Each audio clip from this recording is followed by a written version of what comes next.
Built in the 1860s, the Transcontinental Railroad was one of the most ambitious construction projects in U.S. history.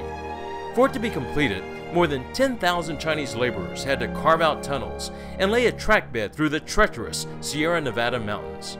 They were looked down upon, and yet over time, they received the begrudging respect of the men who supervised the construction of the Central Pacific Railroad. And there are many accounts in newspapers where they're quoted saying they wouldn't trade the Chinese workforce for any other workforce because they were reliable, they worked hard, they also worked cheap, and they really were the backbone of the Central Pacific.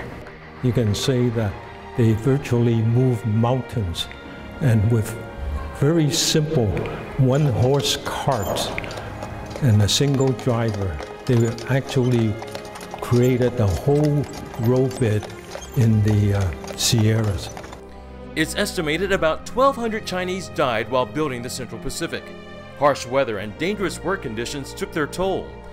To blast through the granite, black powder, nitroglycerin, and dynamite were used and set off by hand.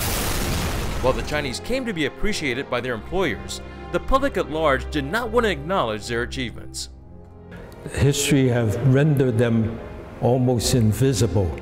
The reason that the Chinese were not given credit is you have to go back to the socio-political environment at the time.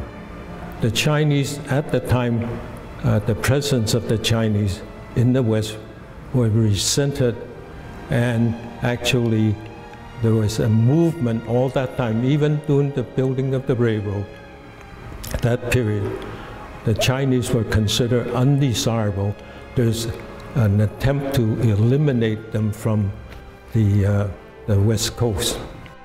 The lack of recognition for the Chinese continued at the Transcontinental Railroad's centennial anniversary in 1969. After being promised 5 minutes at the podium, then Chinese Historical Society of America President Phil Choi found himself left off the program. The incident, of course, was a very, very a bitter moment for me, because we thought we had planned this for quite some time and thought this is the moment to do that, the rightful moment.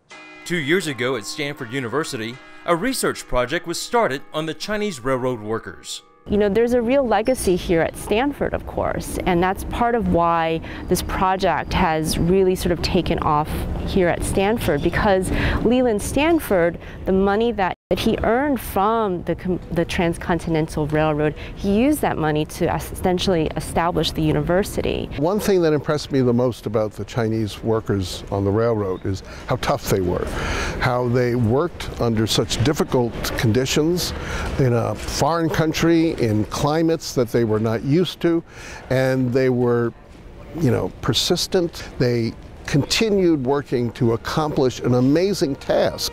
Building the railroad across the Sierras was an engineering marvel. At a rest stop off Interstate 80 near Lake Tahoe, there's a plaque on a boulder which commemorates the Chinese workers.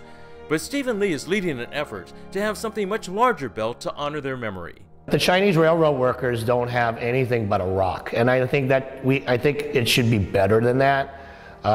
So I'm hoping that with this artist search we want to do, and we are going to invite artists to participate in the United States and overseas, and do an open call and see who would want to be a part of being chosen to put up a monument up there that represents something in our culture and also stimulates the education. We hardly know the names of the individual railroad workers. They're just Chinese. And so I think a monument may help to trigger some inquisitiveness on the part of people who see the monument to say, what happened to those Chinese? Who were they? Where did they come from? Where did they go? Did they have families? And what happened to them after they worked on this railroad that helped build the American West? So I want something visual to stimulate the younger generations, my nephews, when they go up to the snow to see something like this and wonder, why is this here? And that's kind of the inspiration for me, why I'm trying to spearhead this project. To make this a reality, Stephen's group is trying to raise $300,000. Plans are to have a design unveiled in 2015, the 150th anniversary of the first Chinese railroad workers being hired. Despite discrimination and all kinds of adversity, these men achieved one of the great feats in American history. A worthy memorial is long overdue.